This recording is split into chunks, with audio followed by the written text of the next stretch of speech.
Running the Bases with Small Businesses. I'm Randy Rohde, and I have a passion to work with small businesses, and I love baseball. So I thought, hey, let's bring them together. So every episode, I sit down with local entrepreneurs, business builders, and small business owners to talk about their wins and whiffs, their tools of the trade, and to give actionable tips to other business managers. We'll cover the bases with entrepreneurship, operations, sales, digital marketing, innovation, plus a little fun baseball talk. Thanks for joining us today. Settle in, grab your Cracker Jacks, and you know what they say, play ball! And it's a great day for a ball game. Thank you, Carrie. That guy is so good. He got the little personal flair. He does it all right there. Ba-dum. There we go. All right. Hey, everybody. Welcome to another episode of Running the Bases with Small Businesses. I'm Randy Rohde, and I've got a great guest today and a first in many occasions, but this guy's a former Fox News TV personality. He's a tennis head coach, and he's also the CEO and founder of Traderman Wine Distributors right here locally in Ohio. So, Luke Taylor, welcome to the show. Thanks for having me, Randy. Yeah. And I do have to say, before we get going into the show, rumor has it that you actually tried to fight a fire naked. Is that true? You got to give us the story on that before we get into your journey with Traderman Wines. Come on, lay it out there. Yeah, about what's Sammy, my middle guy, is 7. So about six and a half years ago, I had been working. Was probably 5 years old, 4 years old. And as you know, when you start a small business, you're working a lot of hours, burning the midnight oil, as they say. And came home from work around 11:30, watched the little NBA playoffs. It was May 3rd. And my wife was pregnant, tough pregnancy with Sam. He was kind of a mover and a shaker. And 2:30 in the morning, I get a yell, Luke, get up, Luke, get up. Didn't hear any alarms, ran out. And at that time, I used to sleep naked, but don't anymore, obviously. And ran down the hall, and my pregnant wife was fighting a fire. And there was a fire that was coming from inside our house in our kitchen. I said, give me the fire extinguisher. I was naked, obviously. And my wife went upstairs and got her daughter, got her out of the house. Instead of spraying the fire extinguisher at the fire, I sprayed it in my face because I was half asleep. So if you've ever tasted fire extinguisher, it's pretty disgusting. And did nothing, threw the fire extinguisher down, ran outside, and I was on the phone calling the police or fire department, 911. My wife looks at me, she's like, Luke, you better go back inside and get some clothes on. So I ran back inside of the burning house and got clothes. And it's just, when you own a business, it's the same thing, right? You just do what you got to do. Oh my gosh, that is great. That is a great story. And first, I don't know if I've heard of anybody ever a story like that. That is good. Yeah, it happened. Well, I'm glad everything is okay and you've recovered and nothing, no serious bodily harm. I think my wife has mental scars, but other than that, we're good. Right. Well, listen, so as I said, you are a first on many fronts for us. You are the first guest that has actually come and brought me a beverage. And of course, you're Traderman Wine. You distribute wines, and you brought me a bottle of wine. If I had an opener, we would cork it and have fun with this. But tell us about Traderman Wines. You've been going strong for 10 years now. Tell us all about it. What do you do? How do you do it? For sure. So we're based out of Stowe. The last 10 years, we've been voted best wine distributor in Stowe. I don't know if you ever get those. They come in the junk mail. Yeah. It says for $175 you get the plaque. Hey, congratulations. I've never gotten the plaque, but I like to tell people 10 years ago I'm the best wine distributor in Stowe. I'm actually the only wine distributor in Stowe, but let's just not go there. So started Traderman about 10 years ago, and have always been passionate about wine, loved wine, grew up drinking wine, actually was collecting wine, and kind of on a whim was in Paramount Tennis Club, and had 2 awesome partners that still own the club. I learned a lot from them. But I think I was just ready for my own thing, and decided to look on the internet and see how do you start a wine distributorship. I haven't worked for anybody for probably 15, 16 years.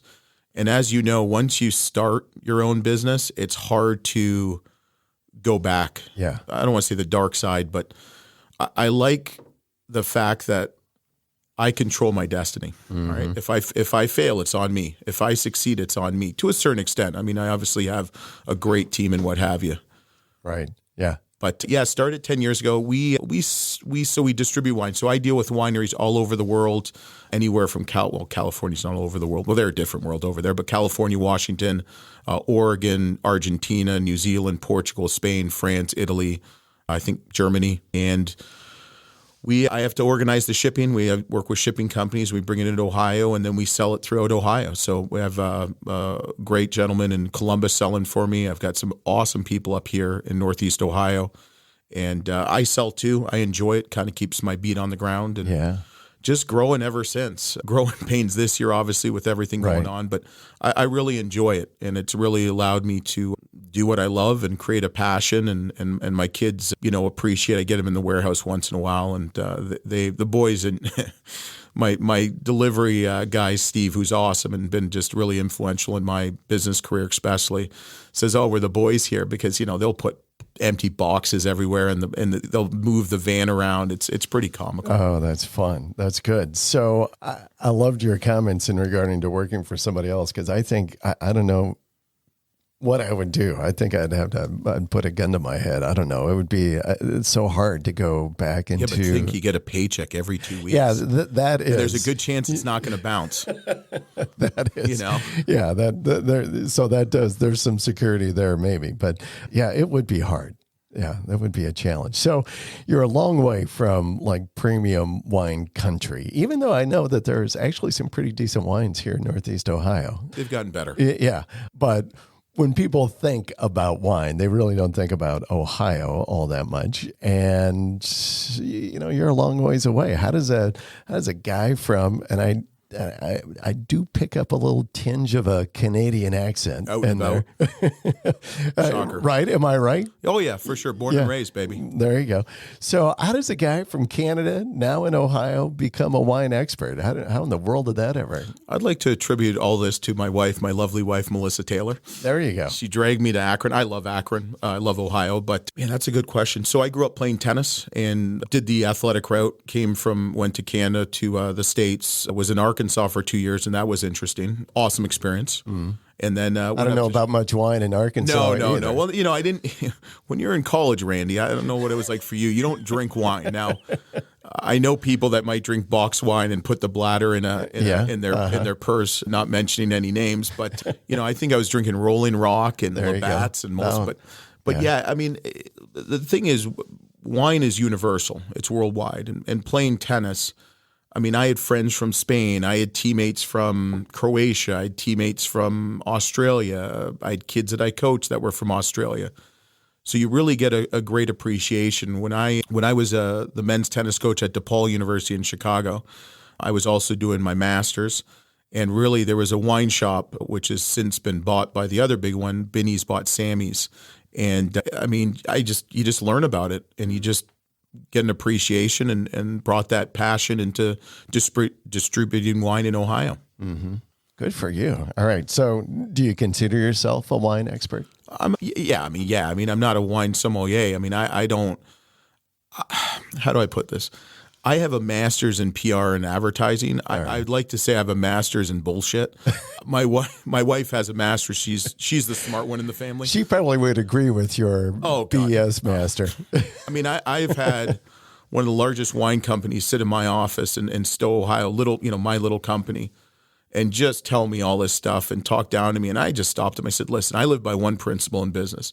They said, "What's that, Luke?" I said, "Never bullshit a bullshitter." And that changed the accord. But I don't make up lies. But I love stories. And I think I'm a decent storyteller that, I know enough what I need to know and what have you. And I know a lot about wine, yes, but I'll never get the certification. I've got a lot of respect. I know Larry O'Brien, who's the only master somm in Ohio. I mean, he knows his stuff. Yeah. I think I tell better stories, but he knows his stuff. I love Larry, though. All right, so I'm just going to put you to the test here. Sure. So my favorite, if I'm going out to a restaurant or if I'm like, and actually we just did this the other night at our house as well, but we do this every once in a while.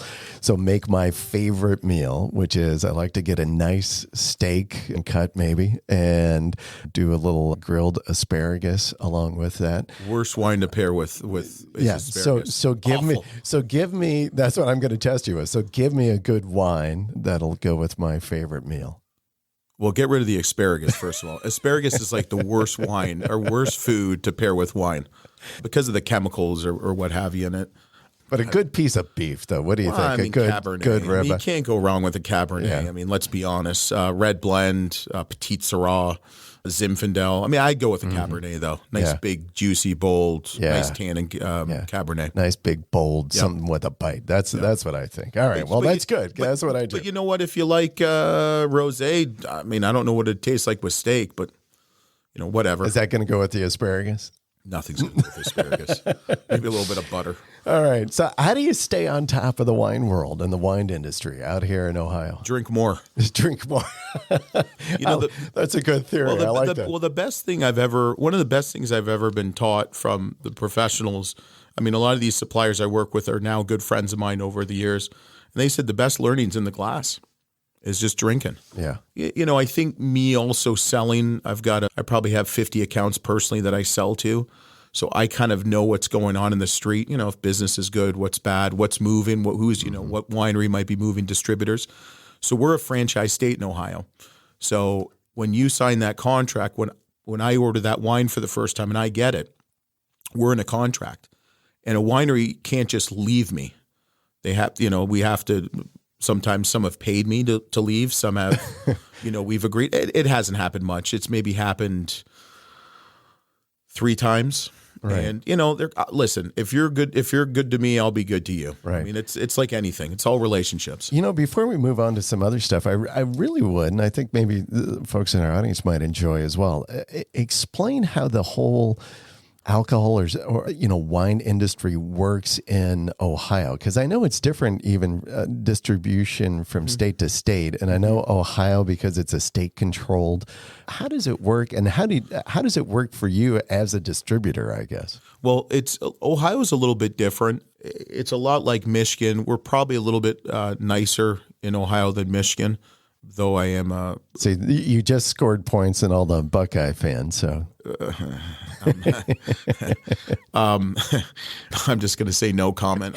I will say my father-in-law, two of my brother-in-laws, my sister-in-law, and other brother-in-law all either have 1 or 2 degrees from Ohio State. My wife went to Michigan. Okay. And I'm a Michigan fan, but yeah. I'm whatever. That's all right. Please edit that out. That's all right. Kidding. I lived in Ann Arbor for part of my career early on. And so I'm happy when Ohio State wins. It's good for the state. But so what happens in Ohio is it's FOB, freight on broker. So I have to organize it. I use a shipping company. They bring it in.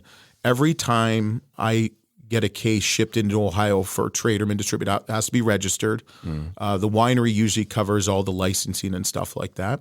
And then every time, whether I sell that case or not, I have to pay taxes on it. So I have to factor that in my price. Right. Then I have to warehouses. I have a warehouse in Stowe, Ohio, I think I might have said earlier. And then we have to deliver it. We have to sell it, then deliver it, and then it goes to the consumer. So we have in Ohio, we have minimum markup on the retailer and also wholesaler too. So our prices are always going to be a little bit higher in Ohio than, say, Illinois, where it's kind of a wheel and deal.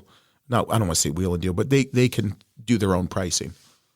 Okay. But it's good because it's good and bad. Is it great for the consumer?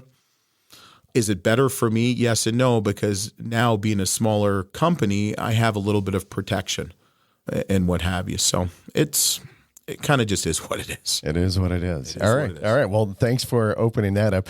So you've been doing this for a while, and have done some I don't know. I mean, you're an entrepreneur, and so you've kind of created some other side businesses and activities kind of coming off of that as well. So I know you do like a consultancy and travel kinds of things. That's really good right now with everything going on. Yeah, no.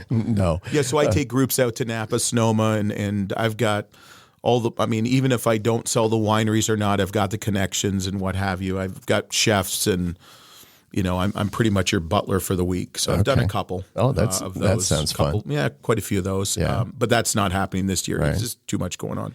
And I also know you've got a podcast that's out now called Cork and Taylor. Yes. I understand. You just told me earlier here, you've got a new podcast called the Cork and Fork that is coming out here soon. So you've got your hands in a lot of different stuff.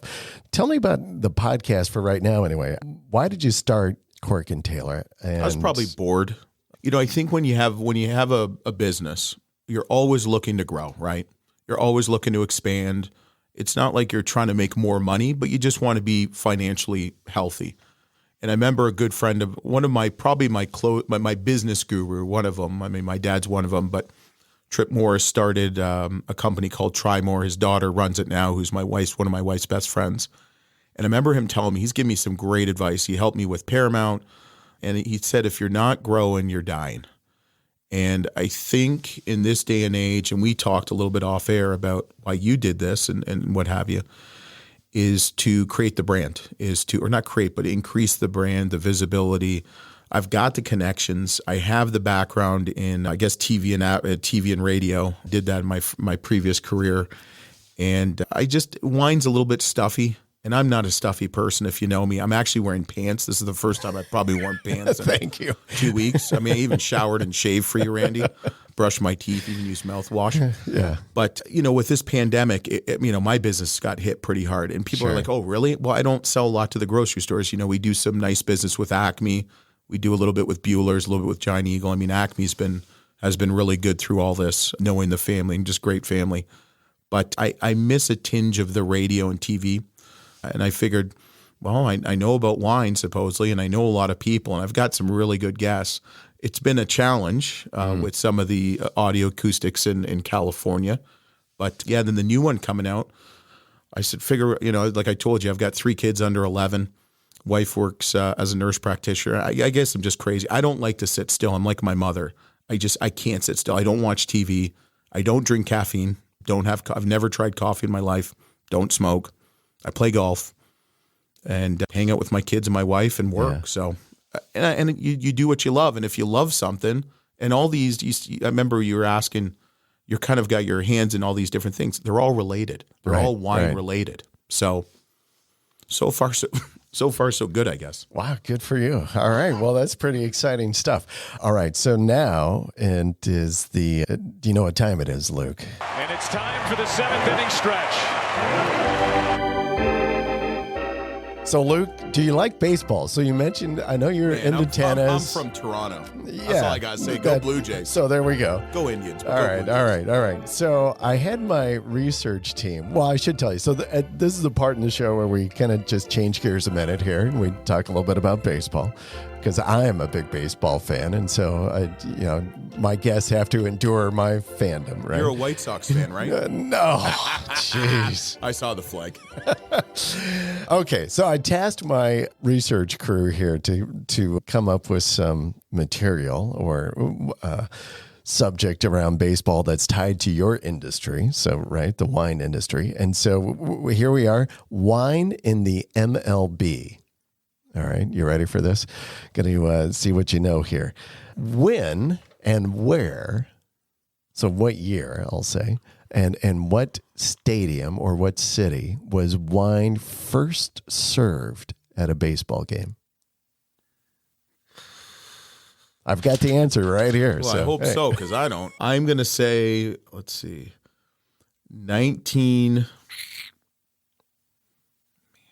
I'm going to say like Yankee. It's got it. No, it's not Yankee Stadium. There's no way. Who are a little bit more classier? No offense to Yankee fans. I'm going to say it's got to be like San Francisco, Candlestick Yes. Park. Ding, ding, come on now. ding. Okay, in There you go. 1962. You know what? You are, for just guessing, you are pretty I'm darn full of good. crap. That's what I You am. are good. Yeah. So San Francisco, yes. That seems to be kind of a logical. 1957, actually. It's off by 5 Yeah, years. yeah. So they served the first wine, and I'm not sure how good this would have been. It was from a producer that provided low-cost bulk wine to local churches. A glass of Kribari. Sounds delicious. Sign me up. Screw top bottle for 75 cents at the concession stand. Yummy, right? Yeah. All right. So since then, individual teams, they've been partnering. They've done all kinds of fun things with wineries. Some stadiums even have tasting rooms inside wine bars and such. And then this year, which is kind of odd because of the pandemic as well, everything going on, MLB announced their first official wine across the whole league. One more question. Any idea on who the brand or the provider of that wine is? Do I win anything for any of this? Just no. Oh. I'm working hard here. You're making me use my brain. It's got to be... Is it expensive? I don't think it is. Okay, so it could be one of a couple. I'm thinking Kendall Jackson. No. Okay, I get like 20 guesses, so that's one. This is my note. This is my show now, Randy. Okay, taking it over. A Prisoner Wine Company. No. He's pretty big. All these plugs. He is pretty big, though. Joel Gott? No. Mondavi. That was my seventh guess. I was getting there. That was down the list. Robert Mondavi. Yeah, Robert Mondavi. Woodbridge. Yep. Is that makes sense. The brand. Yeah, that makes sense. Familiar with that? Sure. Yeah. All right. Never had it, but okay. I will give you. This is what you win: the whole sheet, the talking point sheet. There you go. Good in the I'm going to print an invoice. I might need. I'll use this again. I use everything. Very good. All right, let's get back into it. Play ball. All right. So, as we say, so you've had your hands in a lot of different businesses, a lot of different industries, even, hey, going from tennis to wine. I mean, that's, I guess you could say there's a connection. Why not just focus on one? So as an entrepreneur, think about that as in the stance of an entrepreneur. Why not focus on one industry or one business even? Well, I mean, I think they're all tied because if you look at my travel company, it's wine related. I'm using existing relationships I have. With the podcast, I'm talking about wine with my new podcast called Cork and Fork, a Northeastern Ohio food and beverage pod experience. Nice plug. Well, no, but I mean, I'm dealing with accounts of mine, just like yourself. You've interviewed some of your accounts. Yeah. I'm interviewing. Maybe we don't sell to them, but they've got a great product.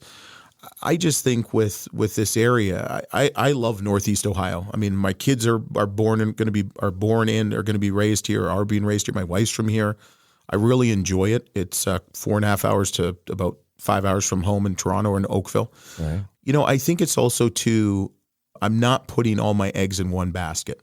I think with what's going on now in the world, I think you have to be diversified, but it's not like I'm doing wine and then I'm doing steel, right? Right. It's all related into the umbrella of Traderman per se.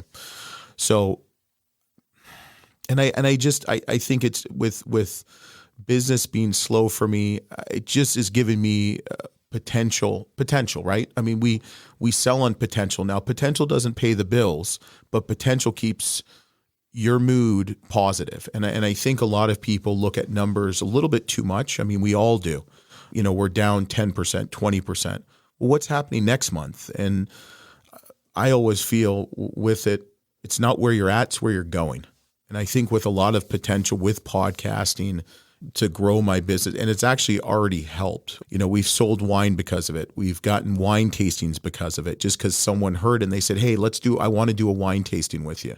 So I feel like I am focused on one industry, and it's just it's so far, I mean, so good, I guess. Yeah, and I think it's great insight, especially at this day and age in the pandemic, and when there's, and as you mentioned, just about any business I've talked to.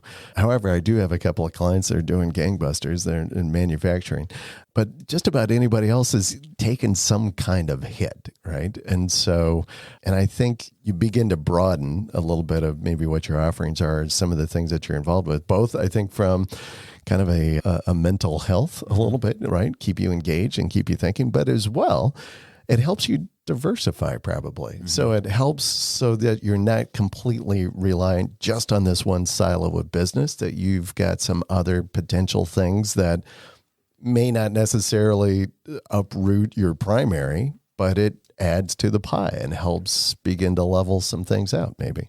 Yeah, and I think that's, very much so. And Trip Morris, who's just been kind of really helpful with me in my business career, I mean, he does concrete, but then he has a stabilization. They have a trucking company, right? But they're all related. And I think if you can do that, it's just going to help. Like if one's kind of slagging, it picks up the other one, and it just helps in that realm. Right.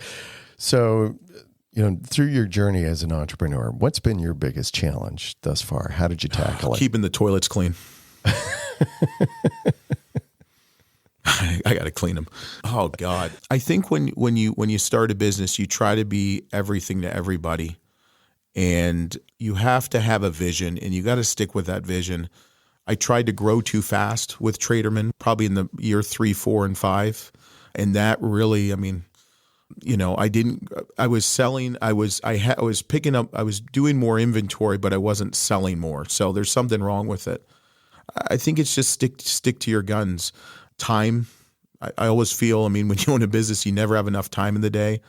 Another challenge, I think, too, was trying to balance. I've got kids who I just love and adore, and a wife who I love and adore, and it's trying to balance that, and also trying to keep, when you go home, your dad and your, husband and father, and it's like just trying to, and I think I've done a better job. I think you need to interview my wife, because I think I'm wonderful, let's be honest. But I think it's the balance, right? I think every entrepreneur can tell you is balance, and you have to take care of yourself. I stress eat, and it's always going to be a challenge for me, and especially this year. Whew. Right.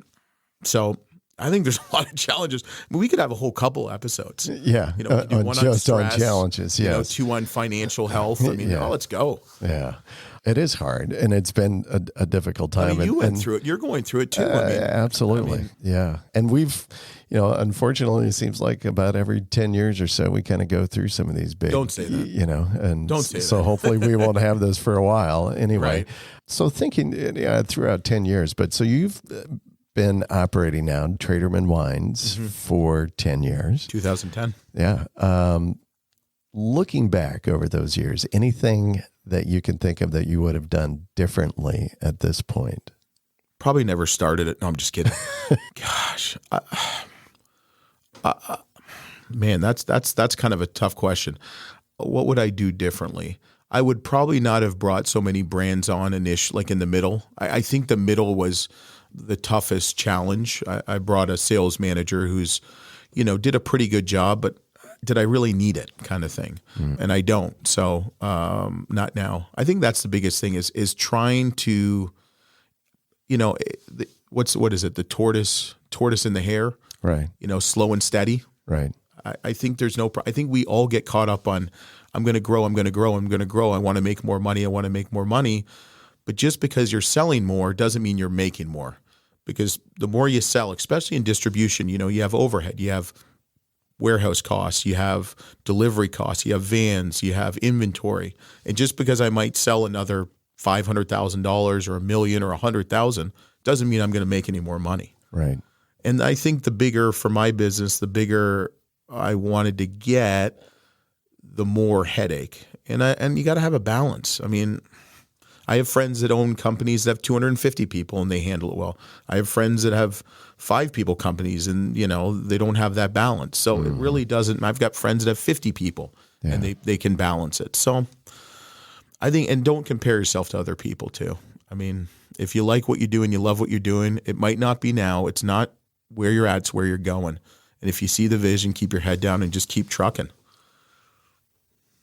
I love that advice. Actually, you threw out so many great just I was nuggets. a coach. Randy, I'm a coach. Yeah, I'm a coach by heart. So coach, my wife drives me nuts. Yeah, Coach, you did it. You hit it out of the park on so many aspects there. But, I think you're right. And there is a cost of scale. And sometimes, and in businesses, and I'm sure, some of our business owners that are listening, they get this as well, is that you can operate your business, take it to a certain level of growth, and then understand the next level or the next stage is going to cost this. And not necessarily just in dollars or resources, but as well on just your own personal time and engagement. What does that mean? And then you kind of ride that next level kind of hard until it gets to a point where you can either bring on additional resources, staff, people to help you manage it and that kind of thing. And then you begin to kind of coast and glide and keep growing. And then you kind of like, okay, do we keep going or what do you do? And it's tough. Those are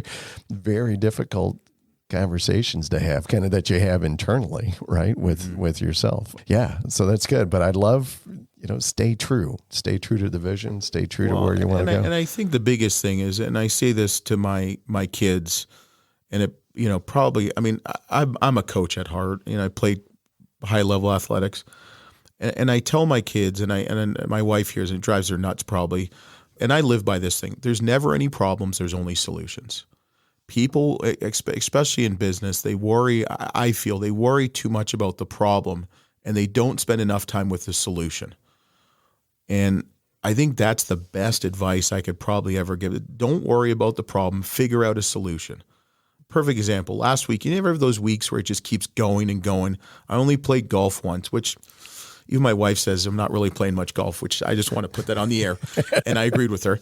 And she said, "What's wrong with you?" But I had a perfect example. I got this wine delivered, and we needed it real bad. And this came in from New Jersey. It was a pallet of wine, so 60 cases. And I pull it off the truck and forklift. I'm cool because I have a forklift. Nice. I don't know how to drive stick, but I can drive the forklift. My son would love to come and tour around. It's not the 5-second tour. Yeah, I can give him the 5-second tour. The VIP's 10-second tour. So I get it. I'm looking at this pallet and I'm thinking to myself, it just keeps getting worse. They delivered the wrong pallet of wine. The funny thing behind it, it was actually my buddy's pallet of wine that was supposed to go to Wisconsin. Okay. So I'm thinking to myself, I'm going to take some of it off. He won't mind. He doesn't need it. Well, he needed it real bad. He needed it worse than I did. Well, the delivery company said, if you touch it, you break it down, I can't take it back. So I had to take it back. And it's just, that's the frustrating part, right? Yeah. We all have. Right. But I'm like, well, what am I going to do? So you get on the phone, you call them. I got the wine the next day, and it somewhat worked out. Good. So you focused on the solution instead of the problem. Attitude and effort. Yeah, my kids know it. The two things you can control every day is your attitude and your effort. When you wake up in the morning, you don't think to yourself, man, Randy, I'm going to have a shitty day, right?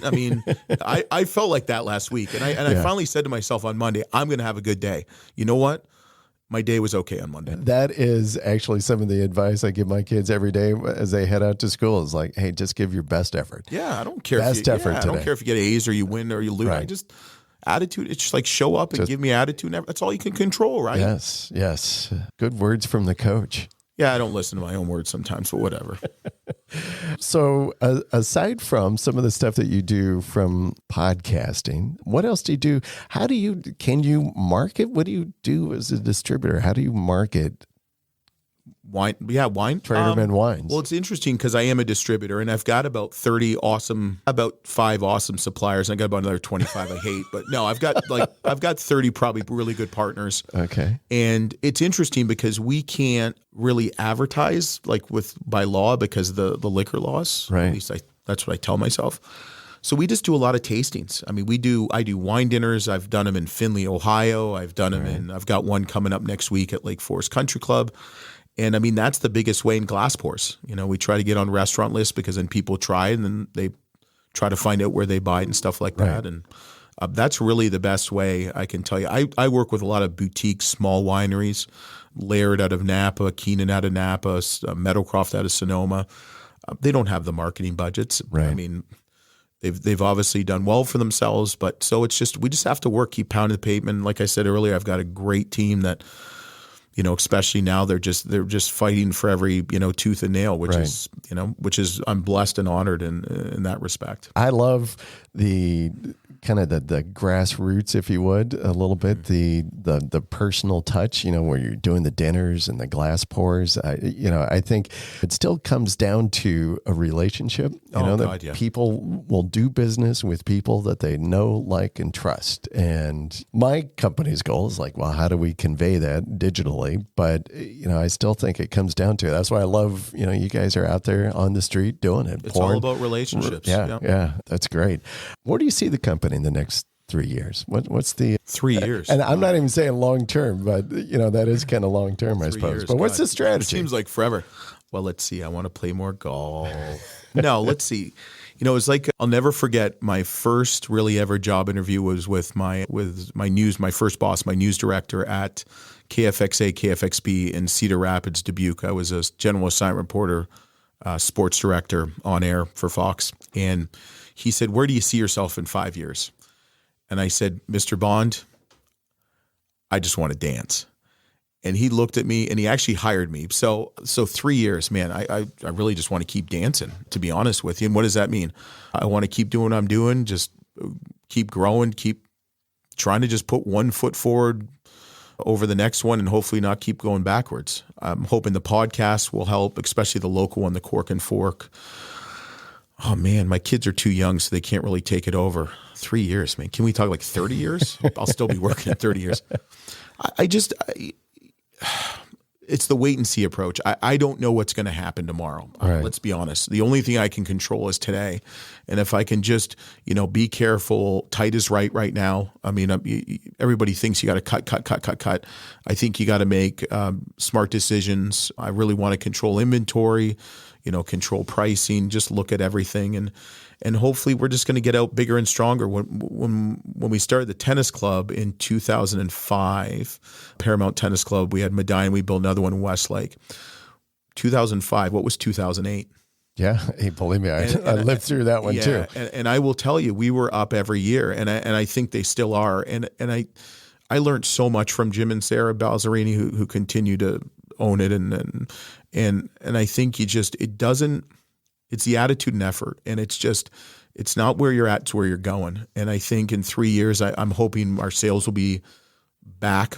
We're having our best year up until about March 16th. And then, we're on a hike and heard the news that they're closing all the restaurants down. That kind of stung, but it is what it is. So just trying to keep plugging away, just have great partners, have great people I work with, and just keep plugging away. That's all I can do. Yeah. Tomorrow's not promised. There you go. It's just today, really. And I would say, you're probably along with 80% of the other business owners that are out there, because who would have ever have thought back in March that we would have been facing the last 6 months of craziness that we've had? Oh, I think it's a bad dream. Yeah. I mean, some days I'm serious. I drive and I don't even put any music or talk, and I'm just thinking like, is this really happening? But it's life, and it's. There's never any problems. There's only solutions. I'm still trying to figure out the solution. There you go. Attitude and effort. Just call me. Yeah. That's good stuff. All right. So now here we are. We're coming down to the bottom of the ninth here. And for us, bottom of the ninth, it's always the same question I give to every guest. What advice do you have for the other rookies in the game? So those folks who are thinking about starting a business or have just started, they're in their first 1 or 2 years. I mean, you're a bit of a veteran now in the game of business. What's your advice for these guys? Whatever I tell you, don't listen. Let's see, God, what would be some good advice? The best is surround yourself with good people. Surround yourself with people that believe in you and that are going to help you. I mean, I can't do what I do without my wife and my kids. I mean, my wife in the beginning was interesting because she's not in business. Her whole family's in medicine. And she doesn't really understand, but I think she does now. And you got to have good support, whether that's at home. Don't be afraid to fail. We all look at it like we're scared to fail. And I think that's why a lot of people don't do what they do. They talk like I was always raised by my parents who were awesome. They said, the people that talk don't do, and the people that do don't talk. And don't be afraid to fail. I mean, it's okay. I mean, you look at Abraham Lincoln. Didn't he fail 3 times? and then he became president. Was it that Abraham Lincoln? At least, yeah. Then he got assassinated. So I don't know if that's a good thing. But just do what you love, and if you believe in it and you feel. My dad would always say it's like gambling. Only gamble with you're, I guess, comfortable with losing. So, do all the research, but trust your gut. I mean, my whole life I've been told I couldn't do it. Like someone told me with the tennis club, "Oh, you're crazy for doing it." Or, I started this business. I only had 2 contacts in the wine industry, and one of them told me, a restaurateur, is a friend of mine, said to me, "You're crazy." I'm like, "Are you serious? A restaurateur is telling me I'm crazy? You own a restaurant." And I think it's just believe in yourself. And today is not tomorrow, and it's not next week, and it's not where you're at, it's where you're going. Right. And be smart about it. So nice. Who knows? What do I know? Great words of advice. People can connect with you, tradermanwines.com. Yep. Right. Also look for you, I'm assuming, on all of the platforms for Cork and Taylor. Cork and Taylor. The podcast. Yep. And then coming out soon. Yep. When's the launch date for the new one? I think either August 31st. We're going to have a promo out, I think, next week. And then it'll probably be end of August, beginning of September. And the website will be out next week, www.corkandforkneo.com. And it's Cork and Fork and Cork and Taylor's. So we've still got to get that going. So yeah. All right. Well, that's great stuff. And hey, that's the ball game. Thanks for being with us, Luke. Appreciate it. I appreciate it, Randy. Thanks for having me. Been a lot of fun. And for our audience, hey, thanks for joining us today. And if you liked our show, please tell your friends, subscribe on any of your favorite platforms, and we'd always love your review. We'd really appreciate it. And as we say around here, we'll see you around the ballpark. Running the Bases with Small Businesses is brought to you by 38 Digital Market, a digital marketing agency committed to client growth with lead generation, higher conversions, and increased sales. Connect with us today at 38digitalmarket.com.